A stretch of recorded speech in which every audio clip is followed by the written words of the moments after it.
Hey, it is noon on Tuesday, March the 29th, according to the Weather Center over there. And welcome to What's Trending here on Facebook on the 42 News page. I'm Michael Loder. I'm Nate Harrington. Yeah, and we're going to talk about kind of the things that you guys are talking about out there. And I want to start off with, because let's just go ahead and get the absurd out of the way. Yeah. And that would be just the scandal surrounding Governor Bentley.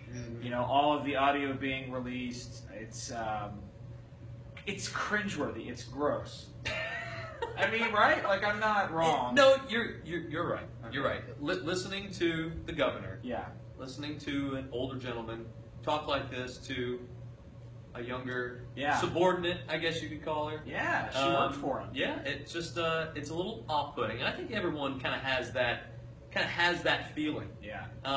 And more importantly, I guess the question is now, like, where do you go from here? Right. Well, I mean, you know, there are state and federal agencies investigating the governor's office now. There are all these questions surrounding whether he's going to stay in office, what role she'll play, and I mean, you've been in love, right? Of course. I've been in love before. I don't know that I've ever heard anyone speak to someone that they're in love with in the manner in which he speaks. Yeah. It's just, I don't know. It's gross. that's all. That's all. No, that's a valid point. I think your opinion is shared with a lot of people out there watching. But I guess we still have to remember that he is still the governor until he figures out what he's going to do. He's still kind of the leader of the state. That's true, and there are important things to talk about. Prison reform and the general fund budget still moving through the House. So. And there's still, a month left of the session? Yes. So he still has work to do. The government still has to function, and he's the leader.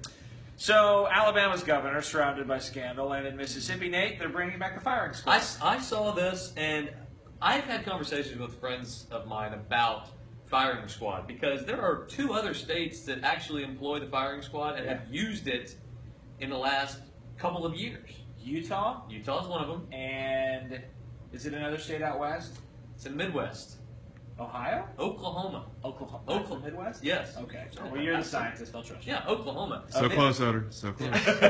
So Oklahoma's been using it for years now. Utah used it, outlawed it, then in March of 2015, put it back into practice now. Right. And it's important to note that this isn't the only way that they execute folks. They still use lethal injection as their primary, but this is another option. And the same goes for Mississippi. Lethal injection is still the primary method of execution. However, if it's either too costly at the time or deemed unconstitutional, they can use firing squad. It's tricky to me because I don't know the technical manner in which you go about employing a fire squad. If you just get 6 dudes with 6 guns and the warden puts the bullet in one gun and hands it to 6 dudes. I know that in some places they have machine-operated guns that will do it, so that way nobody is responsible really for pulling the trigger. And that's another thing is they can go back and see whose bullet killed was the fatal shot. Yeah. And I don't know if I would want that hanging over my conscience. Right. Even though that's your legal obligation, I guess, if you're a police officer, executioner. If you're an executioner, that's just a little bizarre to think about. So. Well, wasn't the old way they did 5 had rubber bullets or whatever, and then 1? Yeah, and he didn't know which way it was. Yeah. The one that was being executed. And during my research with this, there are 3 states that use hanging as a secondary method of really hanging. Okay, do you have them listed? Of course I do. You came prepared. Delaware, New Hampshire, and Washington State. Probably the 3 states. Boom. The 3 states I would not even imagine would have. I would think Wyoming, North Dakota, and maybe Alaska. Well, but no. Delaware and New Hampshire kind of make sense because that probably used to always be the method back in the day, and they just never got rid of it. I was going to say, but does anybody? I mean, I would assume that maybe Delaware and New Hampshire for sure would have banned, the execution like so many other states have. I don't know. That's interesting. Just in case that new Salem witch trial happens again, then you got to be prepared. I suppose so. And so from scandal and the firing squad to a story that we've been following all week long, and we're going to continue to follow here, and that is, of course, the death of Mother Angelica, who provided so many people around the world with spiritual guidance, and did so much to promote Catholicism around the world that she passed on Easter Sunday over in Huntsville, Alabama, where her monastery is, there at the shrine of the Most Blessed Sacrament. And so tomorrow morning, they're going to start public viewing. They'll receive her body this afternoon there at the shrine and begin doing that. But I'm not Catholic. Me neither. And so Sebastian Mosey, who's our web guy, the web director, is behind the camera. He's Catholic. But I did know of the network she founded in Irondale, the Eternal Word Television Network. I had seen it on television. And I did know of Mother Angelica, but never, when I moved to Alabama, put the two of them together. And so it wasn't until Monday when I was out there that I realized that here is this global broadcasting network right in our own backyard. Yeah, and I had no idea that she was here. And I had remembered her from my childhood. And like I said, I'm not Catholic, but she was kind of a trailblazer if you think about it. She's doing or was doing what we're doing right now. She's connecting to an audience on a personal level. Yeah. She sat in a chair and just talked about her faith and the faith of the people that watched. And she did this, of her own volition, started with a couple $100 and built this into a humongous global network. And some of the interesting stories that have been coming out that I thought were interesting is that she started late 70s, early 80s with EWTN, and as it grew through the 80s, and especially into the 90s, you had networks like CNN and MTV who were kind of pioneering, in their own way, those sort of cable broadcast networks that she had already been doing first for a while. Yeah. And there's this story about this guy who was an MTV VJ who was set up at a conference, some sort of conference, NAB or some sort of broadcasting conference. So MTV booth is on one side of the aisle, and on the other side of the aisle is the EWTN booth. So he just remembers seeing this this very outspoken and personable nun who's going around and doing that.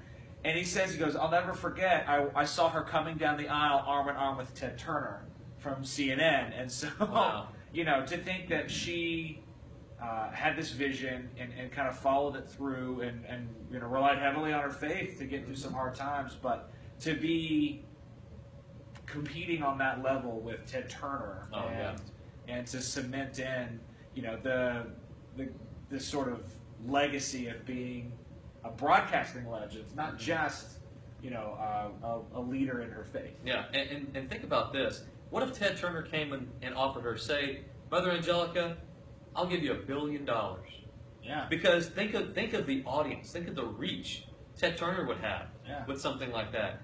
I don't know if that ever happened, purely hypothetical, but she kept EWTN on the air as it was, never sold out, I'm sure she was, I have a feeling the way this business goes, I have a feeling she was offered at least one time some money for her network, and she never took it. What's interesting about all of it is that, one, she never took an offer to sell out, but two, she's not sold 1 minute of advertising. That's right. Advertising. It's all done through through private donation and gifts to the network there. So I think that's superb, and we're going to, of course, be continuing that coverage throughout the week. Her funeral mass is on Friday morning, so we're going to be streaming that live over at WIT.com, as well as providing coverage on everyone who's expected to come out and pay their final respects.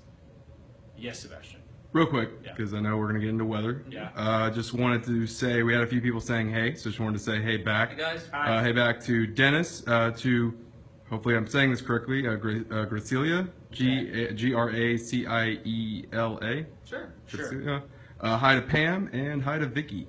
Hi, thanks for watching, guys. All right, thanks, guys. But okay, so Nate, this is your area. Weather coming in Thursday. Correct. Morning? Looks like late Wednesday, early Thursday, we get some light rain, some thunderstorms. Then we've got a severe weather potential to talk about.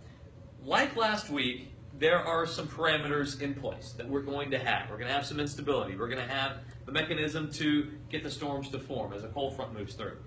Are we going to have all of those things line up at the same time? Last week, we had all those ingredients. They just were kind of lining up in different times. Okay. Will we have all of this stuff line up?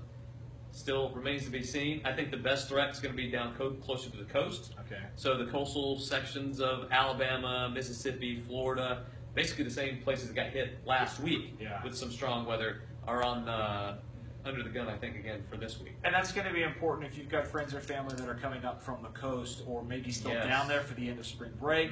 You're going to want to let them know that there's some weather headed their way, or if they're traveling Thursday coming back. To try and get it here before the weekend starts. So if everything lines up, all modes of severe weather are possible. We're talking hail, we're talking winds, also tornadoes. So it's going to be kind of dicey on Thursday, but of course we'll keep you covered, keep you updated, have all those updates for you on the Facebook page too. That's right, and go ahead and take the opportunity to download the StormTrack weather app. Yes, it's free for your iPhone or Android, so that way you can get all those alerts. I know we talk about it every time there's severe weather, but it's important to have some mode of information gathering and to stay aware during severe weather season because that's where we're at. That's what we're in. And normally we can look ahead and say, okay, well, if we're going to have a chance of thunderstorms, there's going to be at least some likelihood that we could get a severe storm. So having more than one way to get weather alerts, whether it's through our app or through the wireless emergency alerts that the government provides that are on your cell phone most likely whenever it goes off, you're not expecting it, or through weather radios, have another way to get those weather alerts. Exactly. Yep. Hey, so this was cool. This was the first time that we've done What's Trending. We're going to try and do it every week. Every Tuesday. Every Tuesday at midday here at noon. And if you've got a good name for it, we've been kind of throwing some names around, Trending Tuesday or What's Trending, and if you got a cool name for it, let us know. We might use your name. That's true. I'm not going to give you any money for it. We're just going to take it and we'll give you the notice. We'll recognize you for it. Well, of course we will. Yeah. It's bragging rights. Yeah, that's bragging rights. So let us know about all that. If you go back and rewatch this later in the day, go ahead and comment below. Please do. And we'll be watching those comments and keep the conversation going. And so until then, it's lunchtime, so I'm going to go home and eat. I'm going to stay here and eat. And we'll see you next week.